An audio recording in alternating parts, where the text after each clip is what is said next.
ರೋಪರ್ನ 5 ವರ್ಷದ ತೇಗ್ಬೀರ್ ಸಿಂಗ್ ಎಂಬ ಬಾಲಕ ತಾಂಜಾನಿಯಾದಲ್ಲಿರುವ ಕಿಲಿಮಾಂಜಾರೋ ಪರ್ವತವನ್ನು ಏರಿದ ಏಷ್ಯಾದ ಅತ್ಯಂತ ಕಿರಿಯ ಎಂಬ ಹೆಗ್ಗಳಿಕೆಗೆ ಪಾತ್ರರಾಗಿದ್ದಾನೆ.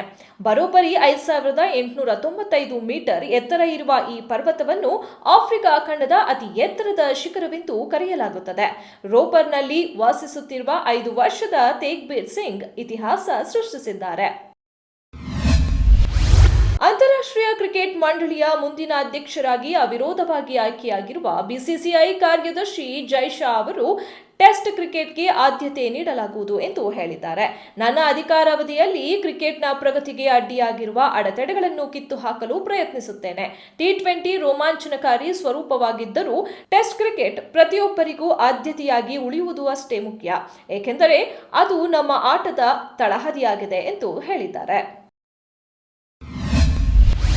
ಕಾರ್ಯಕ್ರಮವೊಂದರಲ್ಲಿ ಮಾತನಾಡಿರುವ ಹಂಸಲೇಖ ಅವರ ವಿಡಿಯೋ ವೈರಲ್ ಆಗಿದ್ದು, ದೇಶದ ಪ್ರತಿ ಬ್ರಾಹ್ಮಣನ ಮನೆಯಲ್ಲೂ ಭಗವದ್ಗೀತೆ ಜೊತೆಗೆ ಆರ್ಎಸ್ಎಸ್ನ ಚಿಂತನಾ ಗಂಗಾ ಪುಸ್ತಕ ಇರುತ್ತೆ. 40 ವರ್ಷದ ಹಿಂದೆ ನಾನು ಚಿಂತನಾ ಗಂಗಾ ಪುಸ್ತಕ ಓದಿದ್ದೆ. ಅದು ಆರ್ಎಸ್ಎಸ್ ಅವರ ಸಂವಿಧಾನ.